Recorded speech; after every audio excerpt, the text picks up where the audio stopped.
I'm just waiting for Grim Dawn to catch up and for OBS to pick it up and then for YouTube to realize that I'm streaming. And then we can get right into what I want with this video.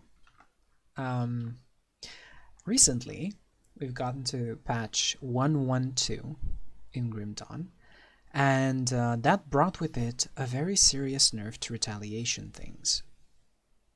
And everything scaling off retaliation. Some things were hit a bit harder than others. Some Oathkeeper and some soldier abilities were very much nerfed to the point where Warlord combination for retaliation is significantly weaker. We're going to find out if it's weak enough to not be worth playing or not. But right now I have something completely different for today. And now for something completely different. We have an oppressor. An essence drain like oppressor, which is kind of weird. Because first of all, drain essence is this. It's barely visible. It barely produces any feedback when you use it. It's just like, what is this? But things are going to be dropping like flies. What I did is I opened the game in Steam, but I did not patch it yet. So technically I'm in the pre-patch before 1.12. I wanted to show you why this thing had to go. Why retaliation got nerfed. This is 50% of that reason. You see, they introduced a couple of new items like Mythical Avatar of Order that does 18% of retaliation damage added to attack to drain essence. 18% attack damage converted to health to drain essence. And on top of these kinds of things, 33% chance to affect up to 5 targets to drain essence. Not to mention the fact that this thing has immense life, 2 very rare resists, a ton of fire retaliation, a ton of retaliation damage. As I mentioned before in my Warlord video, it doesn't matter what the source of retaliation is as much. What really, really, really matters is the total amount of it. That's what really matters. So this, for example, this fire retaliation is turned into physical retaliation because, of course, we're using Baranath Reforged, baby. You see, Drain Essence, technically speaking, should do vitality damage. Except it doesn't. Because we are transforming everything we can into pure physical. So what happens with it is it doesn't really do vitality damage as much as it does physical damage, if you notice what I'm talking about. We're transforming almost everything of it into physical. And as I said before, in this meta, physical is king in terms of damage. Nothing beats physical. I just wanted to point out, by the way, that I'm skipping sometimes between this guy and my Retaliation Warlord. So this guy actually has nothing in his pants. And he's literally missing a relic completely. This was supposed to be Serenity, which is why I'm undercapped for Chaos. And the reason why I came here, by the way, is I wanted to show you how stupidly powerful this build is by going against Grava. It's Guava season, guys. I really hate him because Gravathul is the only nemesis worth his salt in this game because of his stupid nullification. He just removes all of your buffs. So everything that you see here, if I'm not careful, it's going to disappear and he can one-shot me. So this thing does 18% retaliation damage and 33% chance of affecting up to 5 targets. This MI shield does flat vit, does vitality retaliation, does a retaliation percent damage, and I have it with a thorns, giving it a massive 1302 physical damage retaliation. The rest of the things are just icing on the cake. Let's not forget this is a spell, so casting speed is ridiculously good. I found this shield. It's pretty solid. It has 16% physical resistance on one item, which is insanely big. And let's see what else it does. 2 meter target area to drain essence, so I can shoot it further. 25% chance of affecting up to +3 targets, which are individual rolls, and another 6% retaliation damage added to attack. So right now we're sitting at 24% of retaliation damage from attack. Then the rest of the gear is pretty self-explanatory. Kalagadra's Visage, because this is a retaliation build. Dread Armor of Azorgor, because this is a retaliation build. We're using Mythical Baronet Reforged in order to transform all of the elemental damage and all of the chaos damage straight up to physical. We're pouring everything we have into physical, right? And then we use the exact same things we used on the Warlord. We use Closed Fist of Vengeance, Open Hand of Mercy for the massive stats, the offensive stats, the defensive stats, the regen, and everything else. We're using Thornhide Leg Guards. This is a new pair. This is why this has absolutely nothing in it, because I only have like 2 very good pairs, and I kept switching around because I needed to kill a couple of more Calagadras before the nerf. I'm using Stone Guard Girdle. This is not the only solution, but it's a pretty good solution. It has stun resist. It has Fizz Retaliation, defense. I like it. We're using the same Stone Treaders as in every retaliation build. We're using Divine Steel Shoulder Guards, and I have some with 19-something K Electric Retaliation, which is cool because this also adds to the retaliation pool. That's cool, and plus it gives me bonus points to Ascension. And I'm using the best, in my opinion, the best possible gloves for this build, which are random gloves. They're not an MI because there are no MI gloves. The base doesn't even count. What I wanted is stun reduction, Aether resist, and massive cast speed. And these babies have offensive abilities and cast speed, maximum roll of cast speed. These things are perfect. Thunderstruck of Celerity, BIS in my opinion. Or you can simply go with black guards, which are the physical retaliation version of gloves that I was using in the Warlord. You can use that epic version of those gloves if you don't have anything that is as decent as this. I just wanted to cap my stun resist as much as I could. Again, no relic. No relic whatsoever, because I keep switching the good Serenity that I have between this guy and the Warlord, and I forgot to patch it back. And Mark of Stone Will.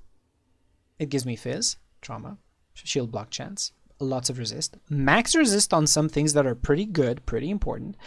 Fizz Retaliation and Ages of Menhir, because why not? This is a defensive setup in my opinion, because having max resist of this caliber is pretty solid. If I were to actually have a component here and my Serenity, everything here would be nice and capped, but it's not. In terms of skill, 1 point into Drain Essence. This game is weird. What do you want me to say, man? It doesn't matter because this is Vitality Decay, and the only thing that really matters out of this thing is the fact that it has a chance of affecting up to 12 targets, which is ridiculous compared to the other targets and the other area and the other things. And 10% attack damage converted to health. So basically anything that is Vitality in nature in this game is a form of leech. This is a very tanky build for what it does. Hungering Reach, 48% crit damage. Thank you. That's pretty good. And another 7% of attack damage converted to health. And here we have finally some flat vitality damage and some vitality decay coupled with reduced targets offensive. Notice that I only have to go up to 32 in this build, which means I maxed out Spectral Binding for massive health, OA, all the good stuff. I've maxed Spectral Wraith because of minus physical resistance. And I still am very comfortable. I can just put points into Mark of Torment, which is really helpful. It gives 50% damage absorptions for 5 seconds. 50% damage absorptions is ridiculous. I'm using 1 point Ravenous Earth for the proc, for Hungering Void. That's all I want. I want Hungering Void to proc, right? And I also put a point here because of a slightly reduced targets damage. In Oathkeeper, I go to the end. I take Divine Mandate. I don't need to use Path of the Three or anything crazy like that. Physical damage and fire damage are still good because, hey, Essence of Baroneth exists. Am I right, boys? You just max this out. You max the debuff, the Celestial Presence on your MP boys, right? You put some points into Judgment. You max Crushing Verdict for Fizz. I just put this because it's very fun sometimes to suck them all in, and when you press here, when you essence drain 20-something targets at the same time when everything rolls the way you want it to, you're going to see millions here. I think I went up at one point to 4 million DPS because of how many targets I was hitting. The strength of this build is not only ridiculous damage and rather decent tankiness, it's how stupid it is. You go into trap rooms in dungeons, you literally secondary click and you rotate and everything dies before they spawn out of the ground. It happens in Ancient Grove. It happens in Steps of Torment, Bastion of Chaos. It doesn't matter what the trap room is. They never live to see the light of day. You just right-click, in my case, you turn around like this and everything just dies without very special effects happening because Essence Drain is invisible to the naked eye. Very discreet spell right there. Thank you, Zantai. I always put 1 point in Virus Might and 1 point in Tectonic Shift. Tectonic Shift is just for a slightly skill recharge, and 1 point in Virus Might because I need some mobility. Actually, running away from dangerous things is important to me.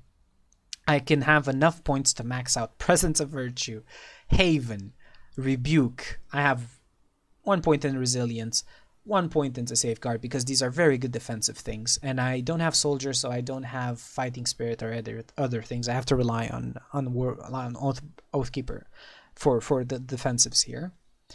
I have maxed Ascension, and I was thinking whether or not I should max Clarity of Purpose. This build actually can keep up Ascension pretty good. Like during Ascension, you are pretty hard to kill. Like 15% offensive ability.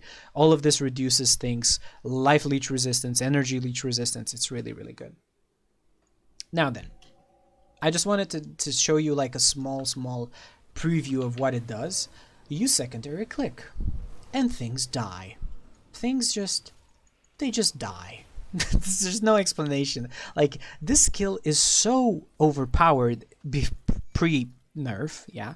It's so overpowered that it makes the game absolutely boring.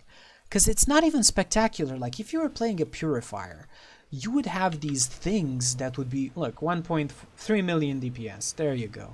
Amazing. Amazing. 3 million DPS right there, boys. So if you would play a Purifier or something, you would still have a lot of spells that would go off and they would look nice. By the way, I'm killing him so slowly because I'm too lazy to press the other buttons to increase my retaliation damage. And with how much life I leech, he literally can't do anything. I was killing him, the clones that could heal the minion of Dravis. I was killing everything at the same time. This is the strength of the build, a massive AoE. But now it's time to see how much damage I do against Gravatul without a relic, without anything in my pants, without capped resists on this side. I've actually never killed him on this build, so let's see. Yeah, this is going really hard. Okay. Yeah, you have your stuff. Big fucking whoop. I mean, look at how much I'm actually leeching. Ah! Yeah. He got me, boys. I was like, look at how much I'm leeching, and then I stopped. I pussy mode, boys. I should have just kept going. His fumbling pools were fine. Yeah. How much damage was I doing to him, by the way? Let's see.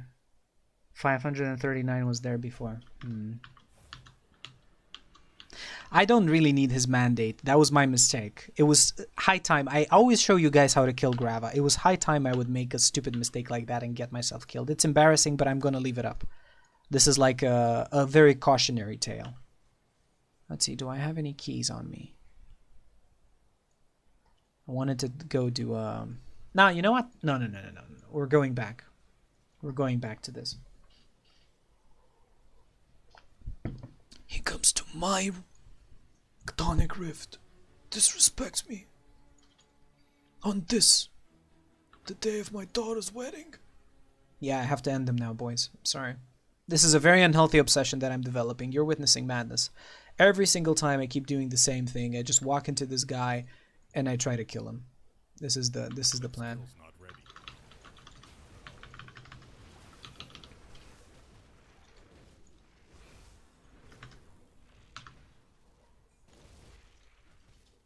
Come on.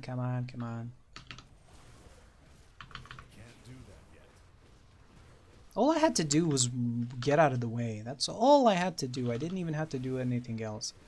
That's all I had to do. Just wait a second and just destroy him. But no, I couldn't do that, guys. I got really greedy. And I hope that's a lesson for you as well. And by a lesson, I don't want to sound condescending, but this is the only thing that can kill you with Grava. This and very tight corners. So yeah, that's how it works. We got him, boys. Let's check his pants. Let's see what he dropped. Boom. Stalwart of Corrosion. I mean, could have been worse. Yeah, so this is how the build looks like. When you're literally missing some gear, that's very... Like, this Serenity is actually +1 to everything. That would have been pretty useful. And this build is already really, really, really tanky. This guy has more physical resist than my Retaliation Warlord. And some of these items can have, like, this can go up to 5% at least. And you can have gloves that have some fizz resist on them as well. So these things, this could have been slightly higher than 16%. All I'm saying is you can go crazy tanky with this build and you can literally face tank things. You saw my fail and I apologize, but that's it. Like, sometimes I have to show you that mistakes happen when you get greedy in this game. And now what I'm going to do is I'm going to stop the stream. I'm going to update my Grim Dawn Forgotten Gods to patch 1.12, and then I'm going to come back and we'll see exactly how big of a difference this makes. The fact that Retaliation got nerfed. Thank you for watching, and part 2 is incoming, boys. I just need like 5 minutes and I'll be right back.